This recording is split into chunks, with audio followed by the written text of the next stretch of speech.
나한테 첫인상이 아주 이렇게 바짝 말라서 아주 수염도 키우고 계셔서 아주 깐깐하게 보이는 인상이었는데 뭐 사실 모든 행동이 좀 깐깐하셨죠.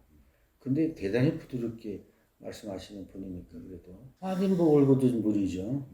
근데 올곧다 하더라도 뭐 고집을 뭐 피우거나 뭐 그렇게 하는 분은 아니에요. 아주 굉장히 그, 부드럽게 태도를 견지하시고 언행을 그렇게 하시는 분이에요.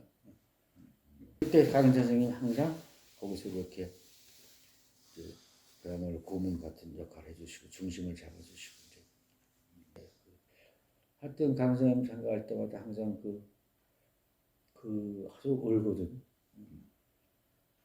이런 생각을 가지고서 올거든 자세를 항상 흐트러뜨리지 않으면서 항상 이제 대화할 때는 아주 부드럽게 그런 것이 참 나도 저런 쫓아가야 될 거 아니냐 하는데 잘 안 돼. 그래요. 강희대 선생님을 기억하는 거는 여야를 막론하고 친하게 지내면서 훈계하고 뭐 이렇게 조언하고 이랬던 분으로 기억해서 강희대 선생님은 뭐 주로 꼬장꼬장하다 이런 얘기가 있죠. 그래서 뭐 굉장히 말라서 이렇게 뭐 갈대같이 마른데 그래도 막 꼬장꼬장하게 이렇게 항상 허리를 펴고 다니셨고 원래 서예가 협회 회장도 하셨고 예총 회장도 하셨는데 그러나 그런 면에서 아까도 얘기했지만 여야를 막론하고 많은 활동가나 의원들에게도 이렇게 존경받는 분이어서 뭐 좀 부드러우면서도 강직한 뭐 이런 것들로 기억하죠.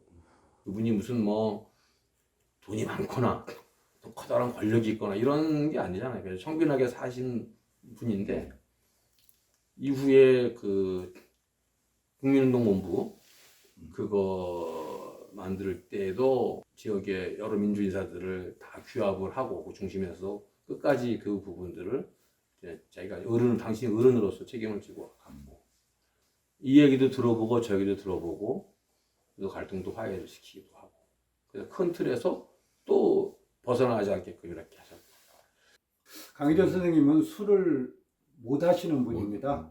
그러니까 참 연약한, 유약한 선비 같은 모습이시죠. 누구나 다 그렇게 기억을 하실 텐데 강단 있는 선비인 것이죠. 강희대 선생님을 보면 저런 분들하고는 친해서는 안 되는 사람들까지도 이렇게 친하게 인간관계를 맺고 사시는 분이셨거든요. 저 반대편에 있는 사람들까지도 고개를 끄덕끄덕 하셨던 분이었기 때문에 그런 역할을 하고 계시지 않을까 생각합니다. 말씀을 나누면서 저는 그 당시 제 나이가 28살이었는데 그 당시 이제 일반적으로 그 노인들에 대해서 가지고 있던 고정관념이 있었는데요. 그 고정관념을 완전히 깨는 분이셨습니다. 독자적으로 민주주의 운동을 수행할 능력을 충분히 가지고 있다. 그래서 강희대 선생님 중심으로 해서 인천 지부로 표현하지 않고 부천 지역 지부로 표현을 했습니다. 민주헌법쟁취 국민운동본부 부천 지역 지부라는 것을 구성을 했고요. 그 국민운동본부 쪽에서 주로 노동운동으로 인해서 감옥에 가거나 압박을 받는 노동자들, 탄압받는 노동자들에 대해서 지원을 하고 또 이들을 보호하고 감싸는 그런 활동을 쭉 진행을 했고요. 그 정점에 강희대 선생님이 서서 활동을 하셨습니다. 굉장히 유쾌한 분이셨습니다. 다른 사람들과 그 대화를 하면서 얘기의 시작을 지금으로 보면 아재 개그인데요. 유머로 대화를 시작하십니다. 강희대 선생님은 굉장히 다른 모습을 가지고 있으셨어요. 정확하게 이 세상에 대해서 옳고 그른 것을 말씀을 하시고요. 강희대 선생님의 세상에 대한 태도, 세상에 대한 시선, 이것은 지금도 충분히 의미가 있다고 생각합니다. 제가 한마디로 딱 표현하자면은 외유내강이다. 선생님 겉으로 보기에는 깡마른 체구에 굉장히 깐깐하고 이제 그럴 것 같습니다. 실제로 왜 아마 첫인상에 이제 그런 것 같은데 원칙은 정확하게 지키시고 그런데 외모와는 다르게 마음은 한없이 넓다. 그 포용력이 대단하다. 따뜻하다 하는 그런 인상이 저한테 남아 있어요.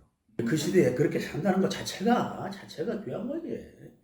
자체가 귀한 거고, 내가 저기서 이제는 뭐 70대 중반이 돼 보니까 두루두루 하다 보니까 사람들 눈에 아이고 저 강인 이래 아이고 저 꼴차분 인간 이렇게 보였겠지. 그 다른 사람들한테는 그렇게 올곧게 산다는 것 자체가 그게 참 소금 같은 역할을 하신 거예요.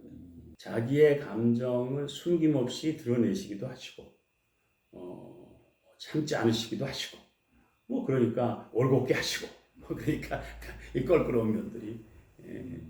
상금을 받으셨다고 그러면서 100%를 다 저한테 한 푼도 안 쓰시고 다 저를 줬어요. 주시면서 가장 어려운 노동자들에게 쌀을 사줬으면 좋겠다라는 부탁을 하시더라고요. 모란공원에다가 이제 그 김경숙 묘를 우리가 이제 하기로 했죠. 우리가 묘비를 세우려고 하니 글을 좀 써주십사 이랬더니 아이 영광이라 그러면서 흔쾌히 글을 써주셨죠. 그래서 지금도 모란공원 가서 우리 김경숙 묘비를 보면 그 강희대 선생님 이름이 있습니다. 글, 강희대, 시, 고운 이렇게 있어요. 네. 성격은 글쎄요, 좀 인품은 좀 강직하고 검소하고 늘 그러셨죠. 그래서 우리 이 도당리로 이사를 오셔서 이웃으로 살았죠. 그래서 그 인연이 벌써 60년 전후가 되니까 60년 환갑이 지난 그런 오랜 세월이 됐네요. 그래서 그야말로 같은 이웃으로 공동체 식구로 같이 제가 어릴 때부터 따르고 같이 일하고 그랬습니다. 우리 강희대 선생님이 아주 고든 분이다. 어떻게 또 그 당시에 세무서에서 일하면서 그렇게 올곧음을 지킬 수 있었는지 그건 참 강희대 선생님이 아니면은 가능한 일이 아닌 그런 거라고 항상 생각을 해왔습니다. 우리 강 선생님은 강인함과 더불어서 이렇게 사람을 배려하고 이해하고 포용하는 그런 힘이 있으세요. 강희대 선생님은 원칙주의자면서 또 실천가로 생각을 합니다. 우리 부천의 그 민주화운동 시기에 그 어려운 때 기꺼이 좀 기둥이 돼 주시고 또 그 그늘 아래서 많은 사람들이 힘을 얻고 일할 수 있었던 게 아닌가 생각을 합니다. 항상 빈자리가 더 크게 느껴지고 아쉬움을 많이 느낍니다.